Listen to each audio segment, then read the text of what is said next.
welcome to what is our first installment of the Faculty Book Corner, brought to you by the New York Medical College's Health Sciences Library. Today I'd like to welcome Dr. Michael Goligorsky, who is a professor in medicine, pharmacology, and physiology, as well as the director of the Renal Institute here at the college and chief of the renal division. He has authored a book titled Regenerative Nephrology, and we're here to talk about it today. So welcome. Thank you for joining us. Thank you. And first of all, tell us a little bit about your book, the reason for this book, and why now? To give you in a few brushstrokes the landscape on which this book has appeared, it's the generations of physicians who devoted their research to understanding the mechanisms of disease progression. And lots of successes and discoveries accompanied this research, therefore overshadowing the ideas related to regeneration, despite the fact that we are remarkably attuned to recover the injured organ function. The last decade has produced enormous amount of work related to stem cell-induced regeneration, and also different other mediators of regeneration. And therefore, it gave a thrust to the field of regenerative medicine as a whole, and regenerative nephrology as a part of it. I have to say that the ideas of regenerative nephrology or regenerative medicine are not novel at all. You find multiple examples of regeneration in mythology. So, for instance, annual decline and regeneration of nature is celebrated during festivities of Demeter. Daily consumption of Prometheus liver and regeneration overnight is another example, and the number of examples is endless. So, in a sense, we are returning to an old way of thinking, but at a new level of understanding of the contribution of stem cells to these processes.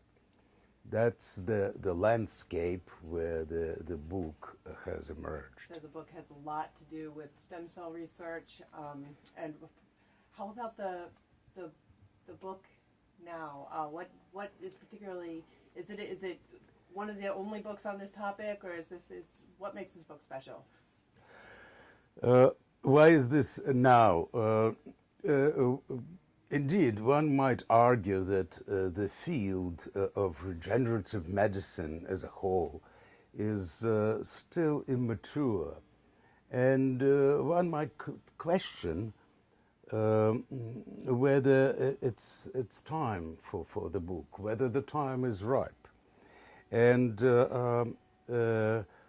finale of Ray Bradbury's Martian Chronicles comes to mind, where Michael and his father are standing at the cliff looking at their reflection in the water, and Michael asks his father, so where are these Martians? I always wanted to see them.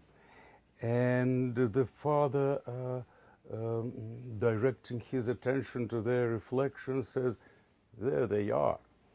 I think we are there. The bulk of research is there, and the field might gain from this contemporary summary. And this is how I look at this book, as a snapshot of where we are standing today. The book was blessed by many marvelous, internationally renowned contributors.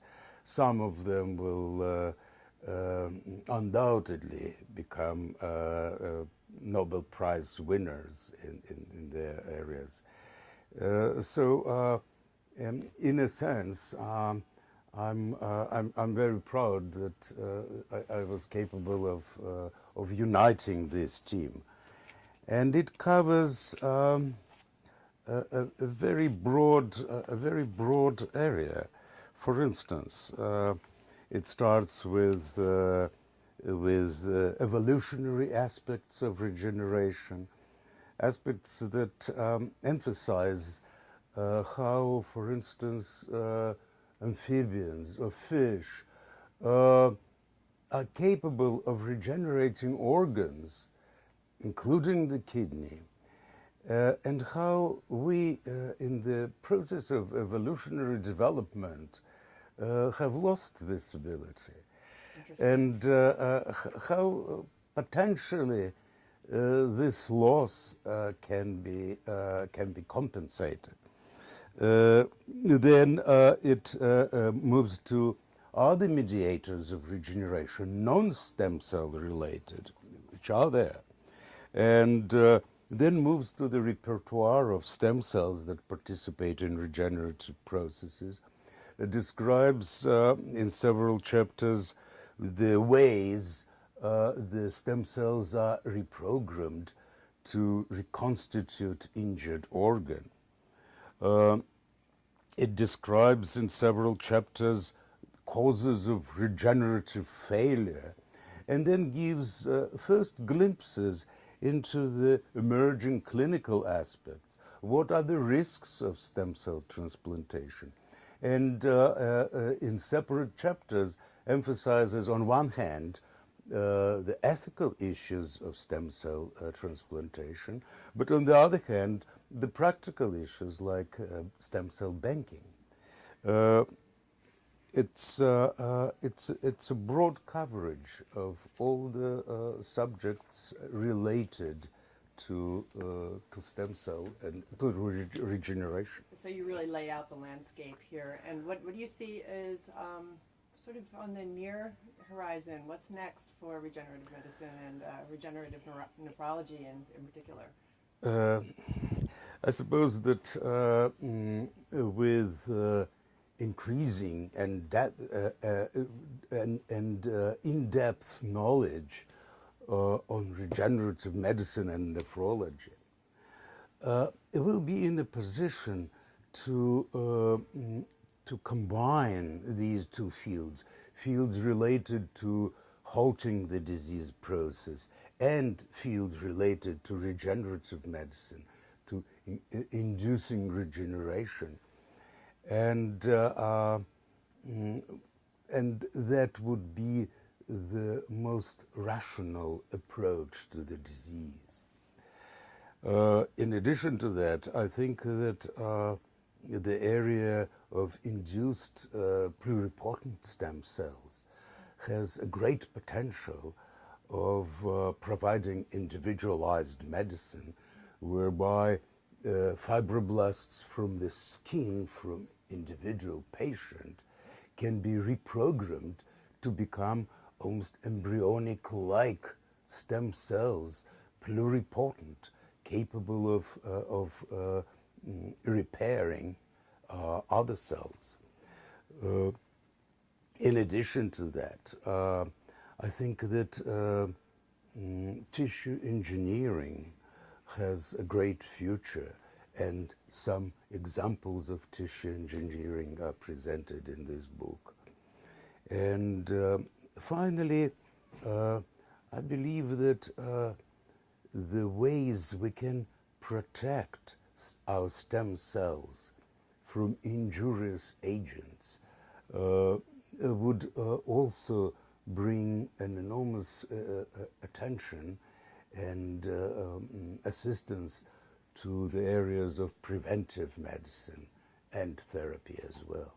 So there is quite a bit of that can be seen in the future. There's lots of implications. So here's the book. Thank you for talking to us today. Thank Do you have you. anything else you wanted to say? No, no. Okay. Well, this is Thank you. wonderful. The Regenerative Nephrology, edited by Michael S. Goligorsky from Academic Press.